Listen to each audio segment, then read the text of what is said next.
오후 2시 지하철은 평일 오후답게 한산했습니다. 김하늘 중사는 군용 가방 하나만 메고 지하철에 몸을 맡겼습니다. 707 특임단에서 3주간의 혹독한 산악생존 훈련을 마치고 받은 짧은 휴가였습니다. 창밖으로 스쳐 지나가는 평범한 풍경들이 낯설면서도 그리웠습니다. 위장복 대신 입은 청바지와 하얀 티셔츠가 어색하기만 했습니다. 3주 동안 산속에서 먹고 자며 극한 훈련을 받았던 몸에는 아직도 근육의 긴장감이 남아 있었습니다. 하늘의 목적지는 서울 동북부에 있는 우리시장이었습니다.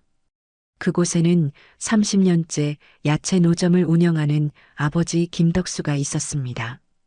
어머니가 돌아가신 후 홀로 딸을 키우며 새벽 4시에 나가서 밤 10시에 들어오는 고된 하루를 보내온 아버지였습니다. 지하철에서 내려 시장 골목으로 향하는 하늘의 발걸음이 조금씩 빨라졌습니다. 익숙한 시장 냄새, 상인들의 정겨운 호객 소리, 그리고 무엇보다 아버지의 구수한 경상도 사투리가 그리웠습니다. 군대에서는 들을 수 없는 따뜻한 목소리들이었습니다. 어서 오이소. 싱싱한 배추 어떻습니까? 멀리서 아버지의 목소리가 들렸습니다. 30년 동안 변하지 않은 그 친숙한 호객 소리에 하늘의 입가에 미소가 번졌습니다. 하지만 가게에 가까워질수록 뭔가 이상한 분위기를 감지했습니다. 아버지 가게 앞에 정장을 입은 낯선 남자들이 서 있었습니다.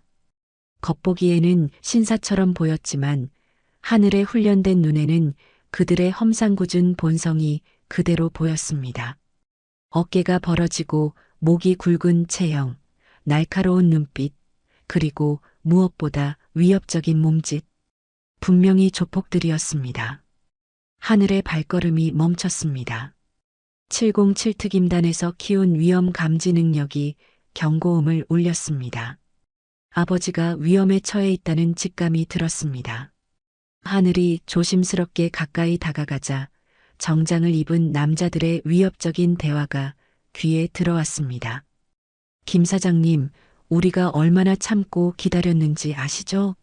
시장 현대화 사업이 확정됐으니 이제 협조해 주셔야죠.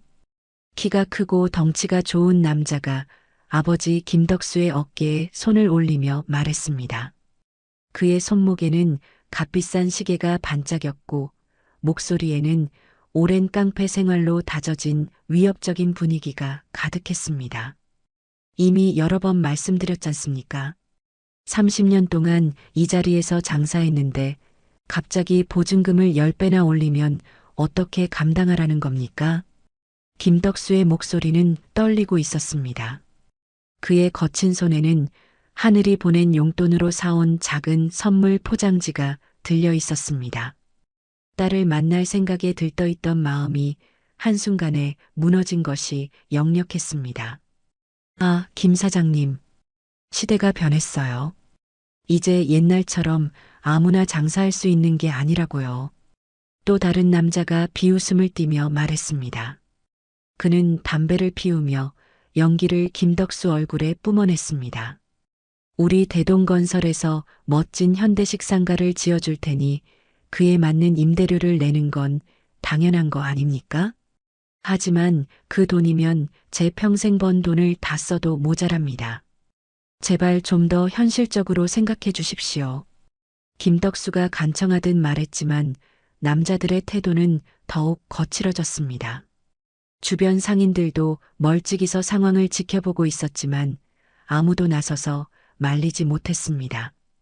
이미 여러 번 비슷한 일이 벌어졌고 그들의 무서움을 뼈저리게 느꼈기 때문입니다. 현실적으로 김 사장님이 현실을 모르시네요. 키 큰 남자가 목소리를 높였습니다. 여기 다른 상인들은 다들 우리말에 동의했어요.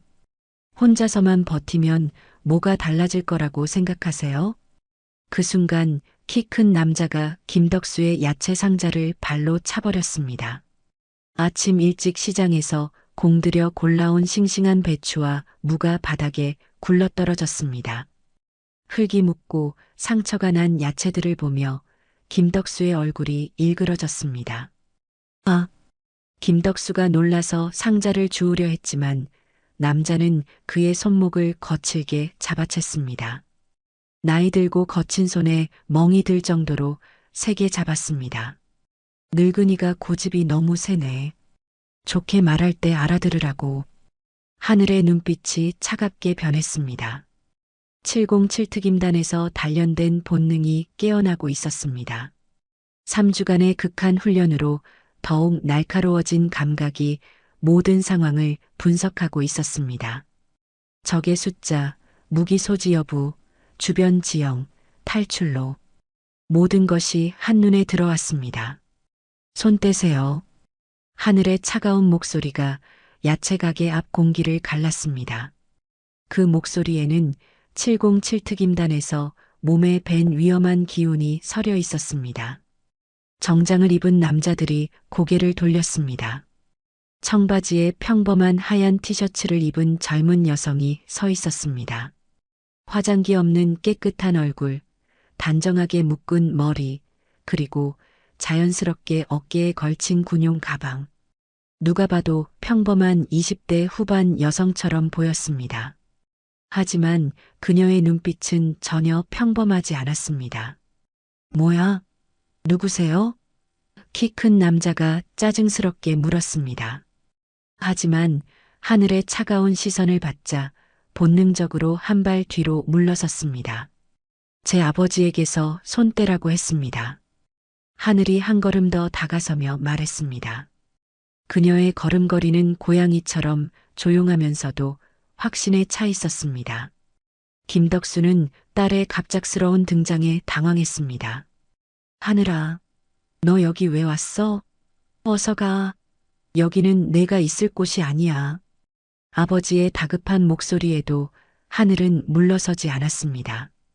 오히려 조폭들을 정면으로 바라보며 천천히 말했습니다. 지금 당장 우리 아버지께 사과하고 물러가세요. 그러면 조용히 넘어가겠습니다. 남자들은 서로 쳐다보더니 큰 소리로 웃어댔습니다. 그들에게는 앞에 젊은 여성이 그저 철없는 아가씨로밖에 보이지 않았습니다. 야, 아가씨. 영화 너무 많이 봤나? 다른 남자가 하늘에게 다가가며 위협적으로 말했습니다. 어른들 일에 애들이 끼어들면 다쳐. 얌전히 집에나 가 있어. 그가 하늘의 어깨를 밀려고 손을 뻗는 순간이었습니다. 하늘의 몸이 물 흐르듯 움직였습니다. 707특임단에서 수없이 반복 훈련한 근접 전투술이 몸에 배어 나왔습니다. 그녀는 남자의 손목을 번개처럼 잡아 비틀면서 동시에 그의 팔꿈치 신경점을 정확히 눌렀습니다. 아!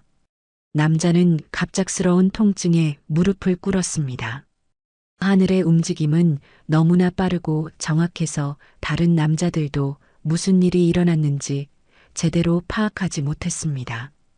단 1초 만에 동료가 제압당한 것입니다. 이게 마지막 경고입니다. 하늘의 목소리는 여전히 조용했지만 그 안에는 707특임단 요원의 차가운 살기가 감돌고 있었습니다. 우리 아버지께 사과하고 물러가세요.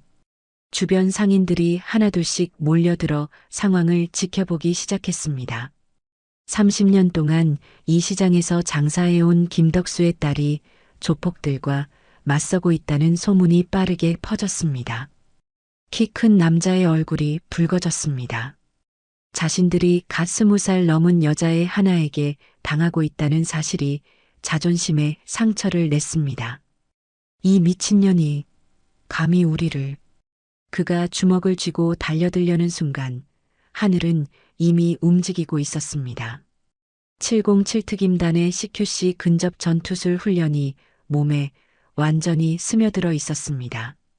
그녀는 남자의 주먹을 종이를 피하듯 가볍게 피하면서 동시에 그의 옆구리 급소를 정확히 가격했습니다. 남자는 숨이 막혀 그대로 바닥에 주저앉았습니다. 세 번째 남자가 뒤에서 하늘을 붙잡으려 했지만 하늘은 몸을 돌려 그의 다리를 걸어 넘어뜨렸습니다. 남자는 야채 상자 위로 떨어지며 배추와 무에 파묻혔습니다. 으악, 이게 뭐야? 네 번째 남자가 당황해서 뒷걸음질 치다가 다른 상인의 생선 가게 앞에서 미끄러져 넘어졌습니다. 비린내 나는 생선들 사이에 얼굴을 받고 신음했습니다. 하지만 아무도 선뜻 나서서 말리지는 않았습니다. 조폭들의 위협이 얼마나 무서운지 모두들 뼈저리게 알고 있었기 때문입니다. 다만 그들의 눈에는 오랜만에 속이 시원한 표정이 떠올랐습니다. 으악. 첫 번째로 제압당한 남자가 손목을 부여잡으며 일어났습니다. 너 대체 뭐야? 어떻게 이런? 하늘은 담담하게 대답했습니다. 그냥 아버지를 사랑하는 딸입니다. 김덕수는 딸의 놀라운 실력에 놀라면서도 걱정이 앞섰습니다. 하늘아, 이제 그만해. 이 사람들 그냥 보내자. 아버지, 이런 식으로 넘어가면 또 찾아올 거예요. 하늘이 아버지를 바라보며 말했습니다. 이미 다른 상인분들도 피해를 보고 계시잖아요. 키 큰 남자가 비틀거리며 일어나 하늘을 노려보았습니다. 그의 정장은 구겨지고 얼굴에는 분노와 당황이 뒤섞여 있었습니다. 좋아, 오늘은 여기서 끝내주지. 하지만 우리가 누군지 알게 될 거야. 이 시장 전체가 어떻게 될지도. 협박이군요. 하늘이 차갑게 말했습니다. 그럼 저도 하나 말씀드릴게요. 다시 한 번이라도 우리 아버지나 다른 상인분들을 괴롭히면 그때는 손목 정도로 끝나지 않을 겁니다. 그녀의 눈빛에는 진짜 군인의 살기가 서려 있었습니다.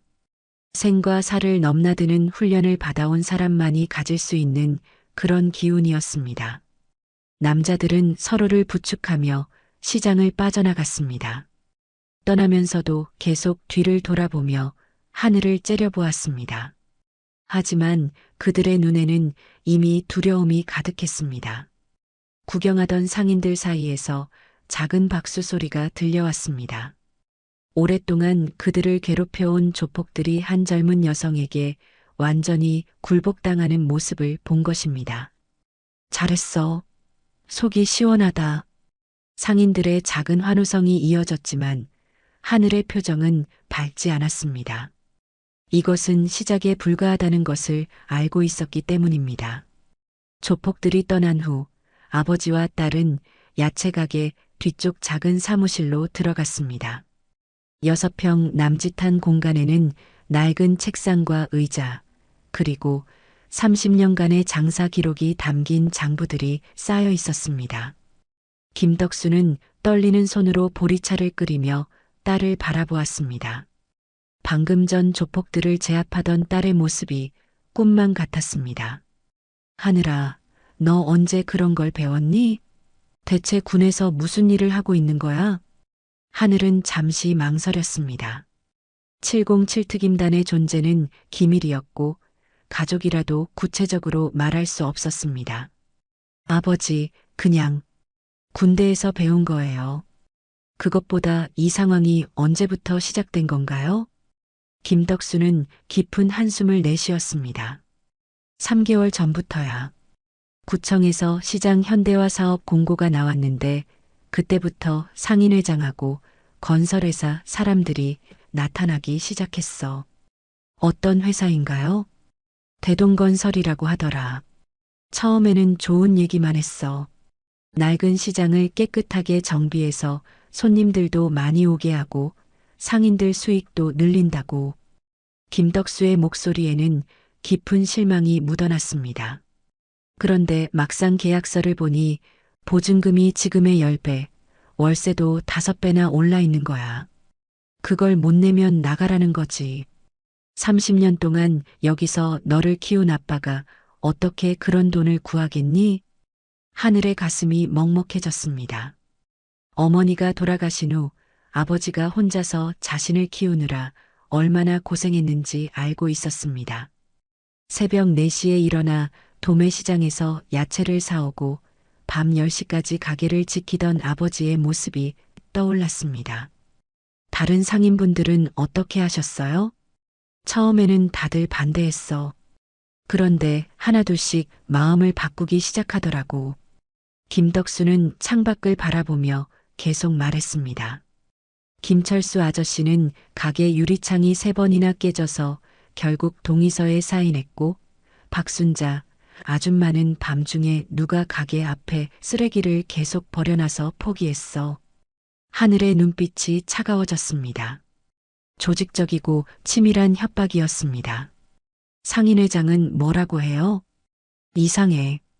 최병호 회장은 원래 우리 편이었는데 요즘은 오히려 빨리 동의하라고 압박해. 분명히 뒤에서 뭔가 받은 것 같아. 아버지는 왜 계속 버티고 계세요? 김덕수의 눈에 눈물이 맺혔습니다. 하늘아, 여기가 아빠가 30년 동안 너를 키워온 곳이야. 내 엄마가 돌아가시고 혼자서 너 키우느라 밤낮 없이 일한 곳이고, 이 작은 가게 덕분에 너를 대학까지 보낼 수 있었어. 하늘도 가슴이 뭉클해졌습니다. 어릴 때부터 아버지가 손이 거칠어지고 허리가 굽어가면서도 묵묵히 일하시는 모습을 봐왔습니다. 대학교 등록금을 마련하려고 밤늦게까지 장부를 정리하시던 아버지의 모습이 생생했습니다. 내 엄마 영정 사진도 여기 있고, 너 어릴 때 그림도 여기 벽에 붙어 있고, 이 모든 게 우리 가족의 역사야. 그런데 이제 와서 내쫓겠다고? 절대 안 돼. 아빠는 여기서 죽을 때까지 장사할 거야. 김덕수의 목소리에는 확고한 의지가 담겨 있었습니다. 30년간 쌓아온 삶의 터전을 지키려는 한 아버지의 절절한 마음이었습니다. 하늘은 아버지의 거친 손을 꼭 잡았습니다. 아버지, 이제 혼자서 버티지 마세요. 제가 도와드릴게요. 하지만 하늘아, 저 사람들이 보통 사람들이 아니야. 너까지 위험해질까봐. 아버지, 저는 보통 사람이 아니에요. 하늘의 눈빛이 결연했습니다. 제가 받은 훈련이 이런 때 쓰라고 있는 거 아니겠어요? 다음 날부터 하늘의 은밀한 조사가 시작되었습니다. 아버지에게는 평범한 휴가를 보내는 것처럼 행동하면서 뒤로는 대동건설과 상인회의 실체를 파헤치기 시작했습니다. 707특임단에서 배운 정보 수집 능력과 잠입 기술이 유감없이 발휘되었습니다. 하늘은 먼저 시장 상인들에게 조심스럽게 접근했습니다. 아버지의 딸이라고 소개하며 다른 가게들을 돌아보았습니다. 오랜만에 집에 온 딸이 아버지 일을 도우러 나왔다고 말하니 상인들도 자연스럽게 받아들였습니다. 아, 덕수 아저씨 딸이구나. 그래, 많이 컸네. 군대 간다고 했는데 벌써 나왔나? 과일 가게 박순자 아줌마가 반갑게 맞아주었습니다. 하지만 그녀의 얼굴에는 깊은 피로감과 걱정이 서려 있었습니다. 요즘 많이 힘드시죠? 하늘이 조심스럽게 물었습니다. 박순자는 주변을 둘러본 후 작은 목소리로 말했습니다. 얘야, 여긴 이제 예전 같지 않아. 밤마다 누가 와서 쓰레기를 버리고 가는데 CCTV로 찍어봐도 얼굴을 가리고 와서 알 수가 없어. 새벽에 일어나서 치우는데 정말 힘들더라고. 왜 그런 짓을 하는 거죠? 시장 현대화 사업 때문이야. 우리가 동의서에 사인을 안 해서 그런 거지. 결국 난 포기하고 사인했어. 더 이상 버틸 수가 없더라고. 하늘은 박순자의 손을 보았습니다. 쓰레기를 치우다가 상처가 난 것인지 여기저기 밴드가 붙어 있었습니다. 60이 넘은 나이에 새벽마다 그런 일을 당하다니 하늘의 가슴에 분노가 치밀어 올랐습니다. 다른 상인들도 비슷한 이야기였습니다. 정육점 김철수 아저씨는 가게 유리창이 3번이나 깨져서 결국 굴복했습니다. 처음에는 돌로 깼는데 2번째는 쇠구슬로, 3번째는 아예 벽돌로 깨버렸어. 매번 몇십만 원씩 수리비가 나가니까 버틸 수가 없더라고. 생선가게 이영희 아줌마는 더 심한 피해를 당했습니다. 새벽에 누군가가 우리 가게 앞에 썩은 생선을 계속 버려놔. 그 냄새 때문에 손님들이 오지 않게 되었어. 하루는 고양이 사체까지 버려놔서 정말 기절할 뻔했지. 하늘이 상인들과 대화할 때마다 분노가 쌓여갔습니다. 이런 비열한 방법으로 선량한 상인들을 괴롭히다니. 707 특임단에서 배운 것은 나라와 국민을 지키기 위한 것인데 지금 바로 여기서 국민들이 고통받고 있었습니다. 오후에는 상인의 사무실 주변을 정찰했습니다. 상인회장 최병호가 대동건설 관계자들과 자주 만나는 것을 확인했습니다. 그들은 시장에서 멀리 떨어진 고급 한정식 집에서 만나 봉투를 주고받는 모습까지 목격할 수 있었습니다. 하늘은 잠입 기술을 이용해 한정식 집 근처까지 접근했습니다. 창문 너머로 들리는 대화 내용을 들을 수 있었습니다. 회장님, 이번 달분입니다. 대동건설 관계자가 두꺼운 봉투를 건네며 말했습니다. 고맙습니다. 그런데 김덕수가 계속 버티고 있어서 최병호의 목소리가 들렸습니다. 걱정 마세요. 우리가 다른 방법을 쓸 테니까. 회장님은 그냥 상인들 설득만 계속해 주시면 됩니다. 알겠습니다. 하지만 요즘 김덕수 딸이 나타났다고 하던데. 딸, 뭐 어린 여자애 하나 어떻게 못하겠습니까? 오히려 좋죠. 가족까지 위협하면 더 빨리 굴복할 테니까. 하늘의 주먹이 불끈 쥐어졌습니다. 자신과 아버지를 위협하겠다는 말이었습니다. 저녁에는 대동건설 본사 주변을 조사했습니다. 고층 빌딩의 대동건설 간판 아래로 정장을 입은 직원들이 드나들었지만 어제 아버지를 괴롭힌 조폭들의 모습도 자주 보였습니다. 건설회사가 직접 조폭을 고용하고 있다는 명백한 증거였습니다. 하늘은 건물 주변을 돌며 출입구와 보안시설을 파악했습니다. 언젠가 직접 들어가야 할 때를 대비해서였습니다. 707 특임단에서 배운 건물 구조 파악과 침투 경로 분석 기술이 도움이 되었습니다. 며칠간의 조사를 통해 하늘은 이들의 치밀한 계획을 파악할 수 있었습니다. 대동건설은 시장 현대화 사업을 따내기 위해 구청 공무원들에게 로비를 했고 상인회장을 매수해서 내부 정보를 얻고 있었습니다. 그리고 조폭들을 이용해 반대하는 상인들을 하나씩 굴복시키고 있었습니다. 가장 교묘한 점은 직접적인 폭력보다는 심리적 압박을 가한다는 것이었습니다. 쓰레기 투기, 유리창 파손, 악취 테러 등으로 상인들의 일상을 괴롭게 만들어 스스로 포기하게 만드는 방법이었습니다. 하늘의 눈빛이 차갑게 빛났습니다. 이제 본격적인 반격을 시작할 때였습니다. 하늘의 조사가 계속되던 어느 날 저녁, 조폭들이 다시 우리 시장에 나타났습니다. 이번에는 규모가 완전히 달랐습니다. 지난번 당한 3명에 더해 대여섯 명이 더 추가되어 총 10여 명의 무리가 시장으로 몰려왔습니다. 그들의 눈에는 복수심이 가득했고 손에는 쇠파이프와 강목 같은 흉기들이 들려 있었습니다. 이미 장사를 마치고 집으로 돌아간 상인들이 많아 시장은 한산한 상태였습니다. 의도적으로 사람이 적은 시간을 노린 것이었습니다. 야, 김덕수, 나와. 키 큰 남자가 큰 소리로 외쳤습니다.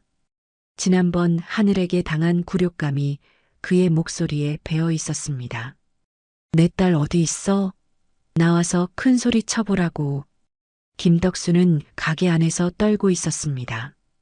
하늘은 가게 뒤편에 숨어 상황을 지켜보고 있었습니다. 조폭들의 숫자가 너무 많았고 무기까지 들고 있어서 정면 대결은 위험했습니다. 아저씨들 왜 이러세요? 장사 끝난 시간인데 조용히 해주세요. 떡볶이 가게 할머니가 나와서 말했지만 조폭들은 오히려 더 거칠게 굴었습니다. 할머니도 조심하세요. 여기다 우리가 관리하는 구역이거든요. 한 조폭이 할머니의 떡볶이 가게 간판을 발로 찼습니다. 30년 된 낡은 간판이 기울어지며 위험하게 흔들렸습니다. 할머니는 놀라서 뒤로 물러섰습니다. 그만해. 하늘이 더 이상 참을 수 없어 모습을 드러냈습니다. 오, 나타났네. 지난번에 우리 창피 주게 한 그 여자. 키 큰 남자가 비릿한 웃음을 지었습니다. 오늘은 혼자가 아니지? 우리도 친구들 좀 데려왔거든. 조폭들이 하늘을 둘러싸기 시작했습니다.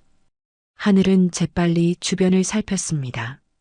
좁은 시장 골목이라 움직일 공간이 제한적이었고 무기를 든 10명을 상대하기에는 불리한 조건이었습니다. 마지막으로 한 번 더 말씀드립니다. 물러가세요. 하늘이 차갑게 말했습니다. 물러가긴. 오늘은 내가 여기서 끝장이야. 키 큰 남자의 신호와 함께 조폭들이 일제히 달려들었습니다. 하늘은 뒤로 물러서며 가장 먼저 달려온 2명의 공격을 피했습니다. 그리고는 옆에 있던 야채 상자를 발로 차서 그들의 다리를 걸었습니다. 707특임단에서 배운 다대일 전투 기술이 발휘되었습니다. 하늘은 적들 사이를 물 흐르듯 움직이며 하나씩 제압해 나갔습니다. 하지만 숫자가 너무 많았습니다.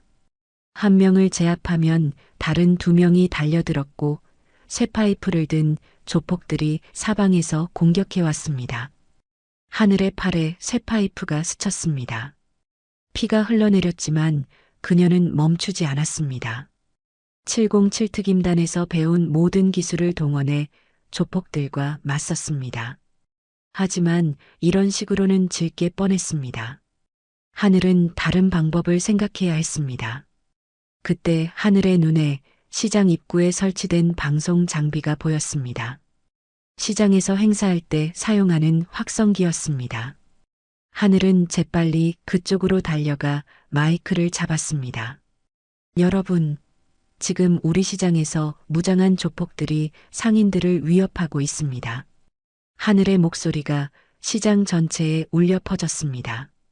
늦은 시간이었지만 주변 상가와 아파트에는 아직 불이 켜져 있었습니다. 대동건설과 결탁한 조폭들이 시장 현대화 사업을 빌미로 상인들을 괴롭히고 있습니다. 시민 여러분의 도움이 필요합니다. 조폭들이 당황해서 확성기를 끄려고 달려왔지만 하늘은 마이크를 놓지 않고 계속 외쳤습니다. 지금 당장 112에 신고해 주세요. 무고한 상인들이 위험에 처해 있습니다. 30년 동안 이 시장을 지켜온 상인들을 도와주세요. 하늘의 간절한 목소리에 주변 아파트 창문들이 하나둘씩 열리기 시작했습니다. 사람들이 고개를 내밀어 시장 쪽을 바라보았습니다. 몇몇은 핸드폰으로 영상을 찍기 시작했고 누군가는 실제로 신고 전화를 걸었습니다.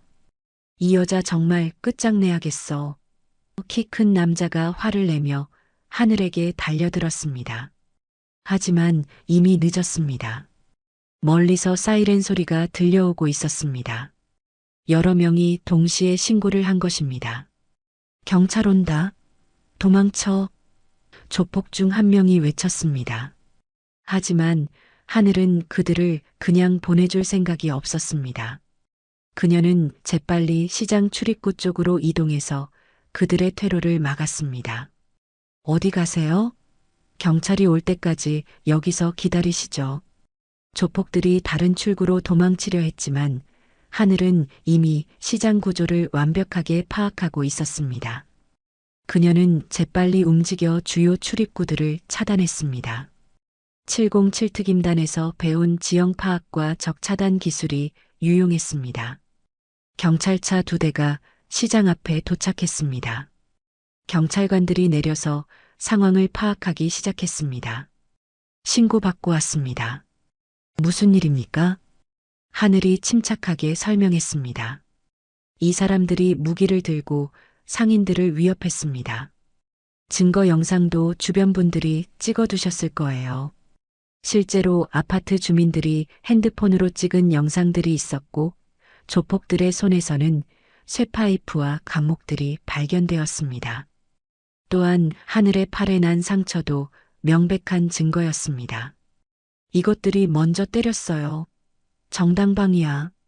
키 큰 남자가 억지를 부렸지만 주변 증인들과 영상 증거가 너무 명확했습니다.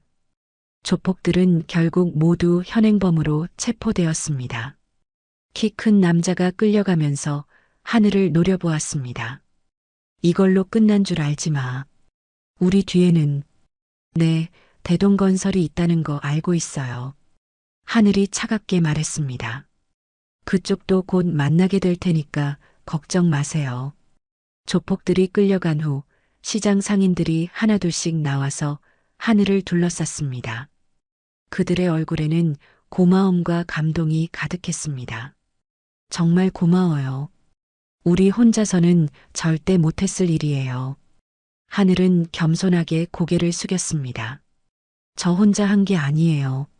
주민분들이 신고해 주시고 영상도 찍어 주셨으니까요. 하지만 하늘은 알고 있었습니다. 진짜 싸움은 이제부터 시작이라는 것을. 조폭들이 체포된 다음 날 대동건설의 본격적인 압박이 시작되었습니다. 이번에는 더욱 교묘하고 치밀한 방법이었습니다. 아침 일찍 김덕수의 핸드폰이 울렸습니다. 구청 건축과에서 걸려온 전화였습니다. 김덕수 씨죠? 신고가 들어와서 나왔는데 가게 건물에 안전 문제가 있다고 하네요. 즉시 영업을 중단하고 안전 점검을 받으셔야 합니다. 네. 무슨 안전 문제요? 저희 가게는 30년 동안 아무 문제 없이. 죄송하지만 규정이니까요. 오늘부터 당분간 영업 중단입니다. 점검이 끝날 때까지 가게 문을 열면 안 됩니다. 전화를 끄는 김덕수의 얼굴이 창백해졌습니다. 하늘이 걱정스럽게 물었습니다. 아버지, 무슨 일이에요? 구청에서 갑자기 안전 점검을 한다네. 영업을 중단하라고. 얼마 후 구청 직원들이 나타났습니다. 그들은 형식적으로 건물을 둘러본 후 안전상 문제 있음이라는 결론을 내렸습니다.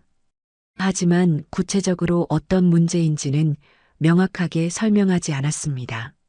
언제까지 영업을 중단해야 하나요? 하늘이 물었습니다. 글쎄요, 보수 공사를 하고 재검사를 받아야 하는데 한 달은 걸릴 것 같네요. 그리고 보수비도 상당할 거예요. 한 달간 영업 중단은 김덕수에게 치명적이었습니다. 매일매일이 생계인 노점상에게 한 달은 너무 긴 시간이었습니다. 게다가 보수비까지 내야 한다니 사실상 가게를 포기하라는 뜻이었습니다. 구청 직원들이 떠난 후 다른 상인들이 하나둘씩 찾아왔습니다. 모두들 걱정스러운 표정이었습니다. 덕수야, 우리도 비슷한 얘기 들었어. 과일가게 박순자가 말했습니다. 보건소에서 갑자기 위생 점검 나온다고 하더라고. 영업 중단 당할지도 모른다네. 우리는 세무서에서 세무조사한다고 연락 왔어. 정육점 김철수도 한숨을 내쉬었습니다. 30년 동안 성실하게 세금 냈는데 갑자기 왜 조사를 한다는 건지. 하늘은 이 모든 것이 우연이 아니라는 것을 알았습니다. 대동건설이 관청 공무원들과 광범위하게 연결되어 있다는 증거였습니다. 조폭을 이용한 물리적 위협이 실패하자 이제는 행정력을 동원한 것입니다. 오후에는 더 충격적인 일이 일어났습니다. 상인회장 최병호가 김덕수를 찾아온 것입니다. 덕수 씨, 이제 그만 포기하는 게 어때요? 최병호가 가짜 미소를 지으며 말했습니다. 딸까지 이런 일에 휘말리게 하지 말고. 어제 경찰서 갔다 왔다면서요? 회장님, 30년 동안 함께해온 동료 아닙니까? 왜 갑자기 이러시는 거죠? 김덕수가 서운하게 물었습니다. 시대가 변했어요. 이제는 현실을 받아들여야 할 때라고요. 대동건설에서 좋은 조건도 제시했고 새로운 상가에서 다시 시작하는 것도 나쁘지 않잖아요. 하늘이 끼어들었습니다. 구체적으로 어떤 좋은 조건인가요? 최병호가 하늘을 째려보았습니다. 젊은이, 어른들 일에 너무 깊이 개입하지 않는 게 좋을 거예요. 어제 일로 벌써 경찰까지 부른 것도 그렇고, 주먹든 사람들이 와서 위협하면 신고하는 게 당연한 거 아닌가요? 그 사람들도 일하는 사람들인데 너무 심하게 하지 않았나 싶어서. 최병호의 말에는 조폭들을 두둔하는 뉘앙스가 있었습니다. 하늘은 확신했습니다. 상인회장이 완전히 매수되어 대동건설의 앞잡이 역할을 하고 있다는 것을.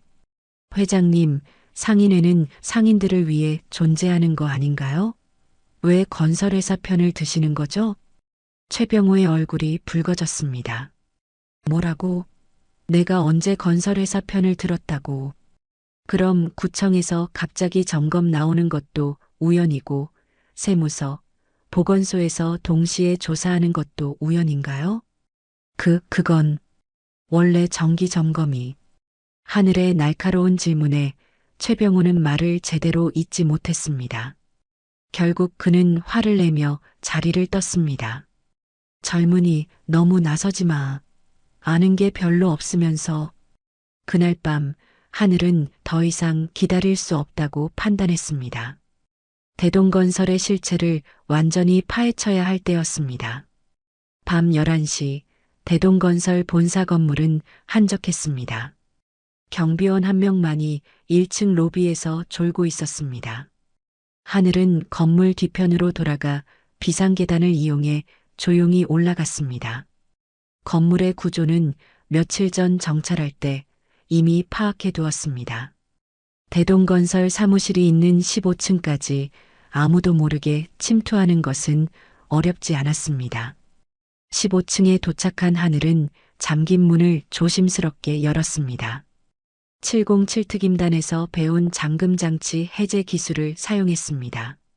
사무실 안은 컴컴했지만 복도 비상등 불빛으로 어느 정도 볼 수 있었습니다. 하늘은 사장실을 찾아 들어갔습니다. 큰 책상 위에는 여러 서류들이 놓여 있었고 서류함에는 우리시장 현대화 사업이라고 쓰인 파일들이 가득했습니다. 파일을 열어보니 충격적인 내용들이 들어 있었습니다. 첫 번째는 구청 공무원들에게 제공한 각종 접대비 명세서였습니다.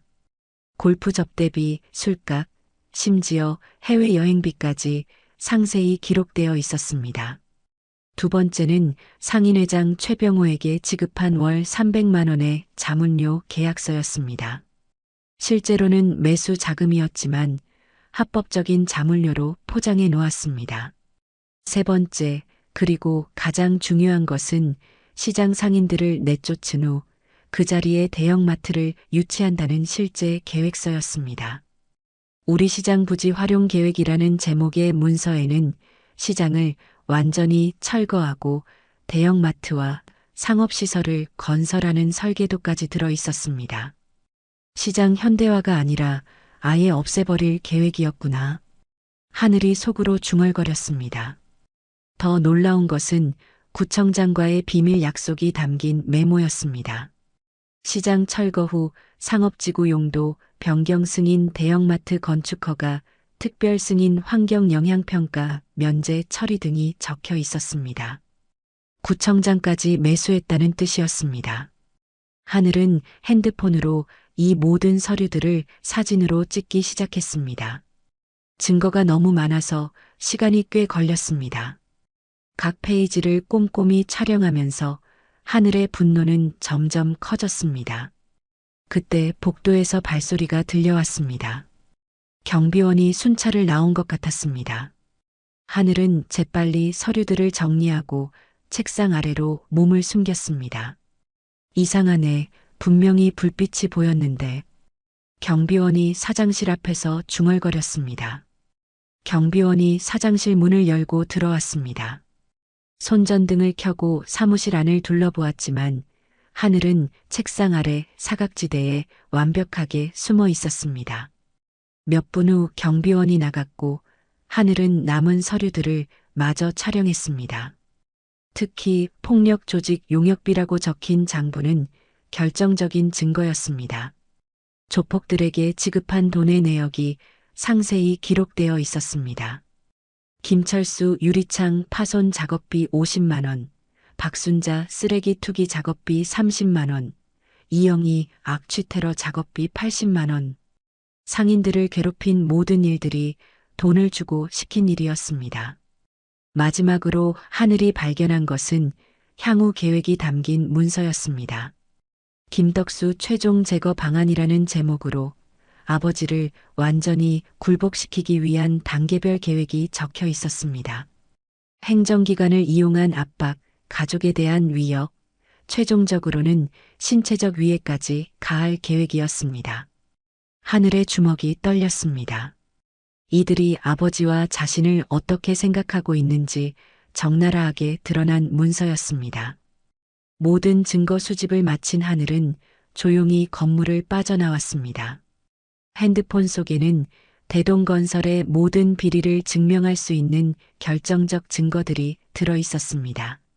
다음 날 아침, 하늘은 아버지에게 말했습니다. 아버지, 이제 반격할 시간이에요. 저한테 좋은 계획이 있어요. 김덕수는 딸의 확신에 찬 목소리를 듣고 조금의 희망을 느꼈습니다. 하지만 동시에 딸이 위험한 일에 더 깊이 빠져드는 것은 아닌지 걱정도 되었습니다. 하늘아, 너무 무리하지 마라. 아빠는 괜찮으니까. 아버지, 이건 우리 가족만의 문제가 아니에요.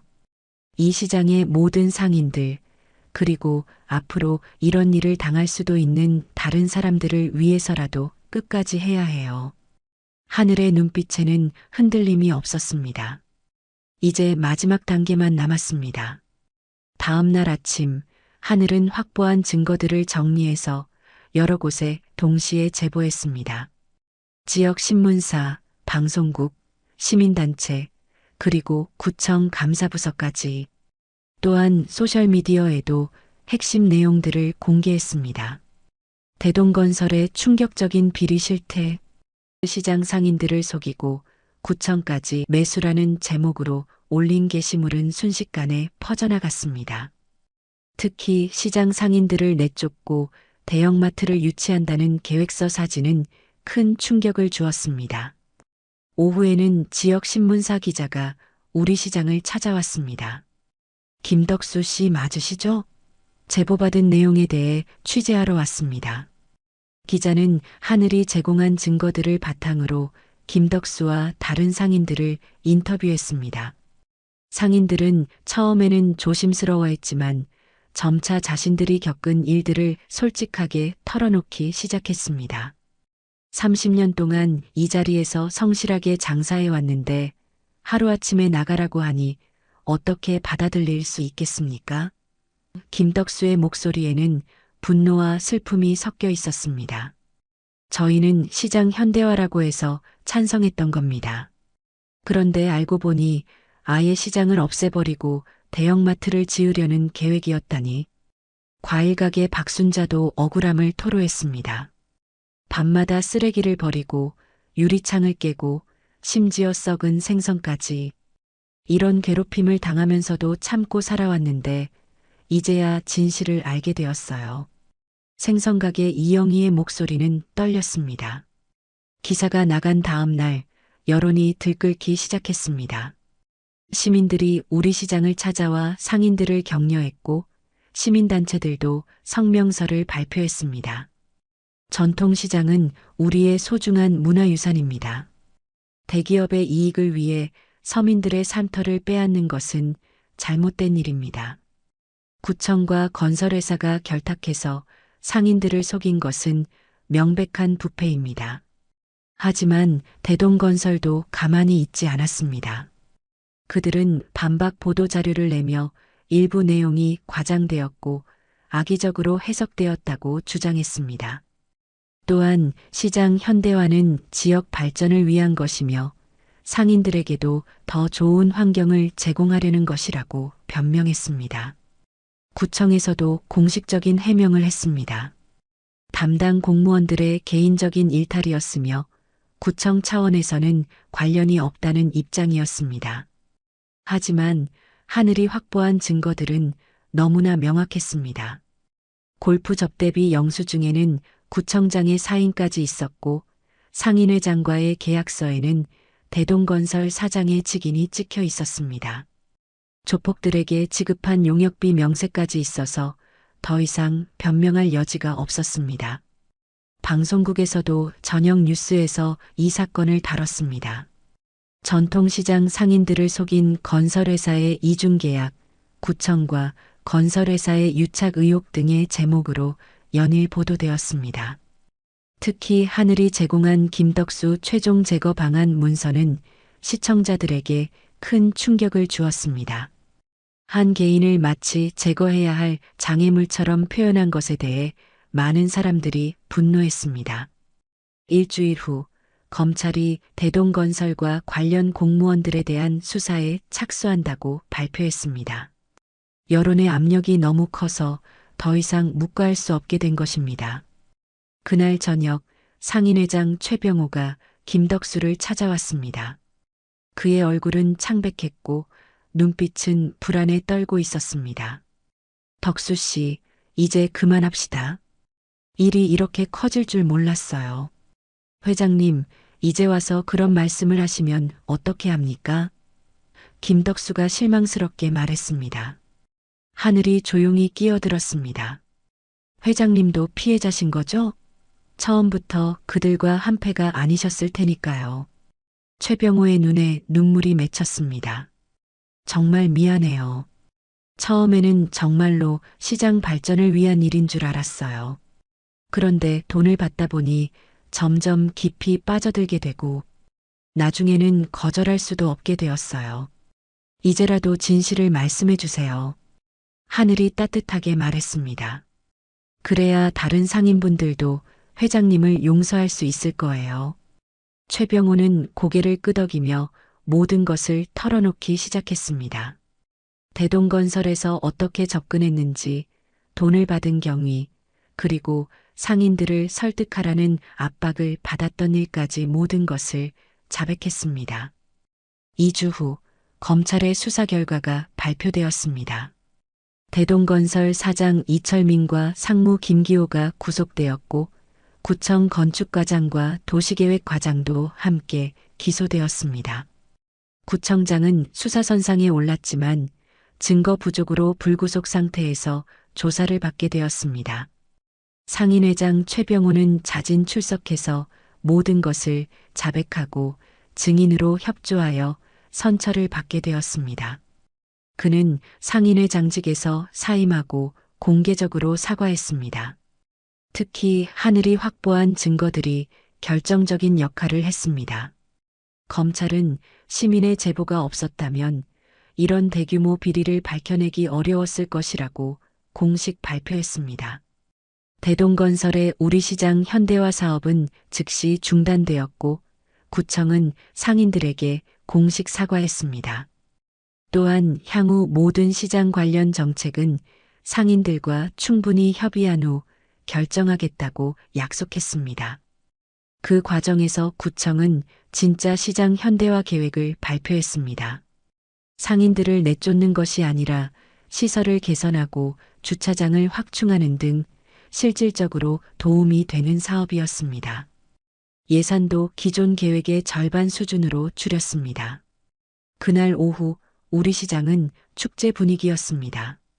상인들은 오랜만에 밝은 표정으로 장사를 하고 있었고 시민들도 평소보다 많이 찾아와 물건을 사며 상인들을 격려했습니다. 하늘이가 우리 시장을 구해줬어. 떡볶이 가게 할머니가 하늘을 보며 환하게 웃었습니다. 정말 고마워요. 우리 혼자서는 절대 이길 수 없었을 거예요. 정육점 김철수 아저씨도 깊이 고개를 숙였습니다. 하지만 하늘은 겸손하게 말했습니다. 저 혼자 한 게 아니에요. 상인분들이 끝까지 포기하지 않으셨고 시민들이 관심을 가져주셨고 언론에서도 도와주셨으니까요. 김덕수는 딸을 바라보며 뿌듯한 미소를 지었습니다. 우리 하늘이가 이렇게 훌륭하게 컸구나. 아버지 덕분이에요.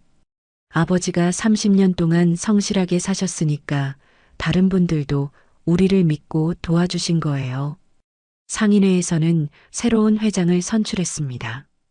젊고 깨끗한 상인이 선택되었고 앞으로는 투명하고 민주적으로 시장을 운영하기로 했습니다. 모든 중요한 결정은 상인총회에서 투표로 정하기로 했습니다. 구청에서도 새로운 정책을 발표했습니다. 전통시장 지원 예산을 대폭 늘리고 상인들의 의견을 적극적으로 반영하는 상인참여위원회를 만들기로 한 것입니다.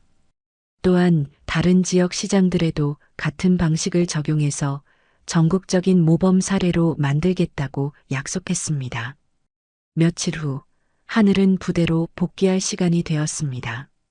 짧은 휴가였지만 많은 일이 일어났고 큰 변화를 만들어낸 시간이었습니다. 떠나기 전날 저녁, 김덕수는 딸을 위해 특별한 저녁을 준비했습니다. 시장에서 가장 싱싱한 재료들로 만든 정성스러운 식사였습니다. 30년 동안 요리 솜씨를 늘린 아버지의 음식은 그 어떤 고급 레스토랑보다 맛있었습니다. 하늘아, 아빠가 정말 자랑스럽다. 내가 이렇게 훌륭한 사람으로 자라줘서 아버지야말로 제 자랑이에요. 어려운 상황에서도 끝까지 포기하지 않으시고 옳은 일을 하려고 하셨잖아요. 앞으로도 몸 조심하고 자주 연락해라. 그리고 김덕수가 잠시 망설이더니 말했습니다. 내가 하는 일이 위험한 일인 줄 알지만 아빠는 내가 하는 일을 지지한다. 다른 사람들을 돕는 일이니까. 하늘의 눈가가 뜨거워졌습니다. 고마워요, 아버지. 너 같은 딸을 둬서 아빠가 행복하다. 앞으로도 힘든 사람들을 많이 도와주렴. 다음 날 아침 많은 상인들이 하늘을 배웅하러 나왔습니다. 그들은 작은 선물들을 준비해서 하늘에게 건네주었습니다. 몸 건강하게 잘 지내고 우리 시장 생각날 때 언제든지 놀러와요. 이거 가져가세요. 부대 동료들하고 나눠 드세요. 하늘은 상인들 한 분 한 분과 인사를 나누었습니다. 이분들이야말로 우리 사회의 진짜 영웅들이라는 생각이 들었습니다. 묵묵히 자신의 자리에서 최선을 다하며 살아가는 평범한 사람들이 진짜 존경받을 만한 분들이었습니다. 6개월 후 우리 시장은 완전히 새로운 모습으로 변해 있었습니다. 구청의 지원으로 깨끗하게 정비된 시설, 넓어진 통로, 새로 만든 주차장, 그리고 무엇보다 밝아진 상인들의 표정이 가장 큰 변화였습니다. 김덕수의 야채 가게는 그 어느 때보다 번창하고 있었습니다. 사건 이후 우리 시장이 유명해지면서 찾아오는 손님들이 크게 늘었기 때문입니다. 많은 사람들이 정의를 지킨 시장이라며 일부러 우리 시장을 찾아왔습니다. 어서 오세요. 오늘 배추가 정말 싱싱해요. 김덕수의 목소리에는 활력이 넘쳤습니다. 30년 만에 처음으로 미래에 대한 희망을 품고 일할 수 있게 되었습니다. 상인회도 새롭게 거듭났습니다. 새로 선출된 젊은 회장의 주도로 온라인 쇼핑몰도 만들고 지역 대학교와 연계해서 청년 창업 지원 프로그램도 시작했습니다. 전통시장이지만 시대에 맞는 새로운 변화를 받아들인 것입니다. 특히 매주 토요일에는 우리 시장 문화축제를 열어서 지역 주민들과 함께하는 행사를 진행했습니다. 젊은 가족들도 많이 참여해서 시장이 더욱 활기차졌습니다. 구청에서도 약속을 지켰습니다. 전통시장 지원 예산을 3배로 늘렸고 상인참여위원회를 만들어 모든 정책을 상인들과 함께 결정하고 있습니다. 또한 다른 지역 시장들에도 같은 방식을 적용해서 전국적인 모범 사례가 되었습니다. 대동건설은 법정에서 유죄 판결을 받았습니다. 사장과 상무는 실형을 선고받았고 회사는 거액의 벌금을 내야 했습니다. 무엇보다 사회적 신뢰를 완전히 잃어서 다른 사업에도 큰 타격을 받았습니다. 어느 주말 오후 하늘이 휴가를 받아 시장을 찾았습니다. 오랜만에 보는 시장의 모습에 그녀도 놀랐습니다. 아버지, 정말 많이 달라졌네요. 그러게 말이야. 사람들이 많이 찾아와서 하루 종일 바빠. 김덕수가 환하게 웃으며 말했습니다. 내 덕분이야. 아버지 덕분이에요. 아버지가 끝까지 포기하지 않으셨으니까. 하늘이다. 상인들이 하나둘씩 몰려들었습니다. 모두들 하늘을 보며 반가워했습니다. 요즘 어때? 몸은 건강하고? 떡볶이 가게 할머니가 걱정스럽게 물었습니다. 네, 잘 지내고 있어요.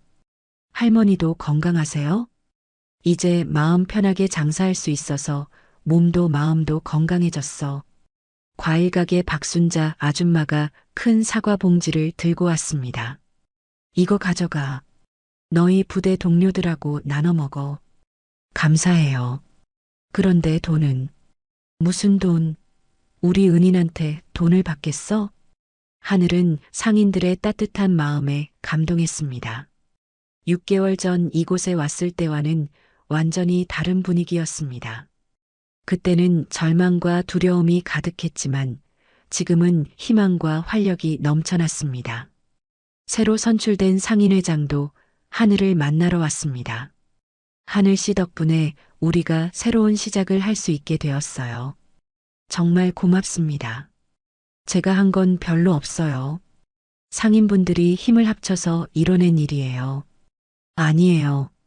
하늘 씨가 용기를 내서 시작해 주셨으니까 우리도 따라갈 수 있었던 거예요. 저녁 시간 아버지와 함께 시장을 둘러보며 하늘은 생각했습니다. 자신이 한 일이 정말 의미 있었구나. 처음에는 그저 아버지를 도우려고 시작한 일이었지만 결과적으로 많은 사람들의 삶을 바꿔놓았습니다.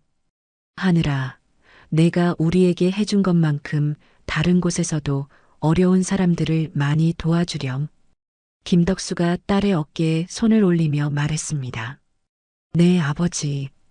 제가 가진 힘을 좋은 일에 써야죠. 군인은 나라를 지키는 사람이잖아. 그런데 진짜 나라를 지키는 건 국민들을 지키는 거야. 너처럼 말이야. 해가 지면서 시장에 따뜻한 노을이 내려앉았습니다. 상인들은 하루 일을 정리하며 만족스러운 표정을 짓고 있었습니다.